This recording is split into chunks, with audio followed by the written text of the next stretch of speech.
I've met someone else. I'm going to live with her now, so I'm divorcing you. You'll be moving back in with your parents. What are you saying? I asked, stunned. I don't need you anymore. If you'd rather stay, I can leave you here with my parents. You can be the breadwinner or the housekeeper. Your choice. Noah, can you believe it? My husband and in-laws laughed while he said this. They treated me like a joke, like I didn't matter, but oddly enough, part of me thought, maybe it's better this way. So I told them, then all of you need to leave. My name is Noah. I'm 32 years old and have worked my entire adult life. After college, I joined a well-known company and steadily climbed the ranks. 10 years of long hours, certifications, and consistency led me to become a department manager, something not many achieve at my age. Professionally, I was thriving. I had a mentor who challenged me in all the right ways and a team full of driven, capable people. My work gave me purpose. But my personal life was barren. I hadn't dated since college. Concerned, a close friend arranged a dinner party to introduce me to someone. That's where I met Matthew. He was charming, kind smile, easy laugh, and attentive in a way that made me feel seen. We were the same age, shared similar interests, and conversation flowed effortlessly. We exchanged numbers, started meeting for dinner, and eventually confessed his feelings. We fell in love. He proposed. I said yes. I was overjoyed. Marrying Matthew felt like winning something I didn't even know I was missing. When I visited his parents, they welcomed me with open arms. Noah, you're beautiful, his mother said, teary-eyed. I can't believe my son found someone like you. Matthew blushed. Mom, Dad, stop embarrassing her. Don't be silly. His father chuckled. It's a compliment. They were warm and funny just like him. When they found out I worked for a major firm, his mother asked gently, will you be quitting your job once you're married? No, I replied. I plan to keep working. To my surprise, she nodded approvingly. Smart. A good job is worth holding on to. Unlike some of my friends, whose in-laws pressured them to become full-time homemakers, I felt lucky. I thought I married into a progressive, supportive family. After the wedding, Matthew moved into my place. Life as newlyweds felt blissful. I loved coming home to him. I loved waking up beside him. 6 months in, he Saturday me down. There's something I want to talk about, he began. Would you consider living with my parents? What do you mean move in with them? They're getting older. I'm worried. I want to be closer. I understood. My parents were aging too, but they lived with my brother and his wife. Matthew was an only child. Of course he felt responsible. Do they have room for us? I asked. Not really, he admitted, but I was thinking we could renovate their house, turn it into a 2-family home. That's a big project. It would still be cheaper than buying a house, and we'd get space and privacy. Doesn't that sound good? Honestly, it did. His parents were kind, and the setup sounded practical. All right, I said, let's do it. He lit up. Thank you, Noah. This means a lot. Soon, his parents came over, expressing gratitude and excitement. Everything seemed to be falling into place. Then came the curveball. While discussing the renovation plans estimated at $100,000, Matthew turned to me and said quietly, can I ask you something? Would you be willing to cover the cost? I stared at him. All of it. Why? He looked down. We're in debt. What kind of debt? My parents, they owe about $150,000. My heart dropped. What? They didn't mean for it to get so bad, he said. It started small, but they live on a pension now, and I don't earn enough to help much.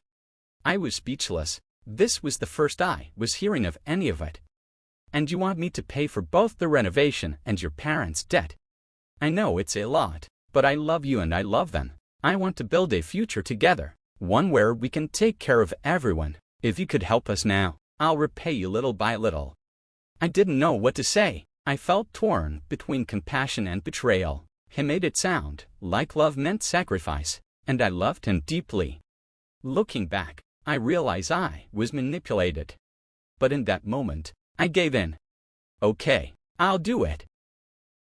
I agreed to take on the debt. My husband clasped my hands with exaggerated gratitude, repeating "thank you" again and again. He rushed to tell his parents, and soon they came over, full of emotion. My mother-in-law even wept with joy. "I'll do my best from now on," I told myself. I had assumed responsibility for their debt and I was determined to see it through. I didn't want to drain my entire savings in one go, so I paid $33,000 up front and arranged to handle the rest through monthly installments. When we all Saturday down to discuss the repayment plan, my in-law said, "Do it however works for you," but then my husband added, "Maybe it's better if you transfer the money straight to the creditor's account. We're not good with managing large sums, and frankly, I'm nervous handling that kind of money." His parents nodded, agreeing it was safer that way. Honestly, I didn't want the extra hassle or risk of delayed payments, so I agreed. They looked visibly relieved. "No more scary collection notices," my father-in-law said, exhaling deeply. "Make sure to thank Noah properly," my husband chimed in. "I can't thank you enough," my mother-in-law said, her voice breaking. "You're a blessing. I'm so glad Matthew married you." I tried to smile. I was glad they were relieved, but a small part of me felt uneasy, as if I was less a daughter-in-law and more a personal bank. Still, I told myself, this was the right thing to do for the man I loved and his family.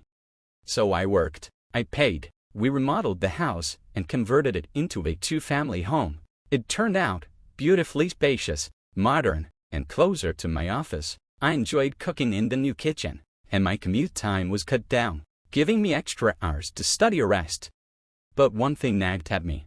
My husband never once contributed to repaying the debt. He had promised he would help, but he never paid a single cent. When I asked about his paycheck or requested to see a pay stub, he evaded or flat out refused. To this day, I don't know how much he earns. Still, the debt had to be paid. So I kept going. 1 year in, my in-laws asked how much was left. "Not too much now," I replied. "About $90,000. I managed to pay off around $30,000 this year." They were shocked and thrilled. "Really? That's incredible," my mother-in-law said, eyes shining. "At this rate, it'll be gone in no time." "If I keep pushing, maybe 3 more years," I replied. They cried tears of gratitude, and for a brief moment, I felt like maybe it had all been worth it. But a few days later, everything changed. That evening, I told my husband I'd be working late, but we finished early, so I headed home excited to surprise him and cook dinner. When I walked in, I noticed my in-laws' shoes by the door. Oh, they must have dropped by. As I approached the living room, I heard voices slowing. "You really lucked out marrying her, didn't you, Matthew? I can't believe we found someone with that kind of money." I was skeptical at first when I heard she worked for a big company, but I figured might as well charm her. "You better be grateful, son." "Oh, come on, we all had a hand in the debt." "What, you're the worst gambler in the family. How much did you lose betting on horses?" "I hit a jackpot once in a while." "You were $150,000. What jackpot?" "But she's covering it all. Plus, the house is renovated now. It's perfect. Once the debt's gone, I'll get rid of her." Then, they all laughed. I stood frouncing by the door, stomach sinking. When I finally gathered myself, I slammed the front door shut and called out, "I'm home." They met me in the living room smiling. "Oh, Noah, welcome back. Long day at work. We were just leaving. Let's have dinner together soon." Their smiles made my skin crawl. My husband, the man I had believed in, looked up with those same loving eyes like nothing had happened. "I thought you were working late tonight," he asked. "Yeah, we wrapped up earlier than expected. I figured I'd come home and make dinner." He had no idea I'd heard everything. I kept my composure through dinner, smiled at the right moments, and said nothing. Later, when he was in the bath, I went to our room and cried, quietly, desperately, alone. And through the tears, I made a decision. They had used me, lied to me, mocked me. So I would give them exactly what they deserved. From that night on, I wore a mask, For the next 3 months, I pretended everything was fine while secretly preparing for divorce. I gathered documents, found legal help, made plans. They thought I was still blind, but they had no idea I was already walking away. I had paid off my in-laws' debt. When I told my husband, he rolled his eyes in disbelief, but annoyance. What? You actually paid it all off? I thought that was supposed to take 3 years. I had some savings, I said. I was cautious at first, paying in smaller amounts from my salary and savings, but once the balance dropped under $100, I figured it was better to just finish it. I see. Mind if I show you something? I pulled out my bank book and opened it to the transaction page. Oh, it's real. You really paid $90, all at once. He tried to act cool, but I could see the excitement in his eyes. He was dying to run off and tell his parents. Wow, Noah, thank you. My dad's going to love this. He even covered his face, pretending to cry. It was all a performance. Later that day, his parents came over to thank me. Noah, thank you so much. You're like a god, my mother-in-law said. If I had overheard that conversation weeks ago with one where they laughed about you and might have believed their tears, I might have smiled, flattered and naive. But now, I saw everything clearly. I was just playing along. Because I had a plan. A few days later, my husband approached me with a serious expression. I need to talk to you, he said. What's wrong?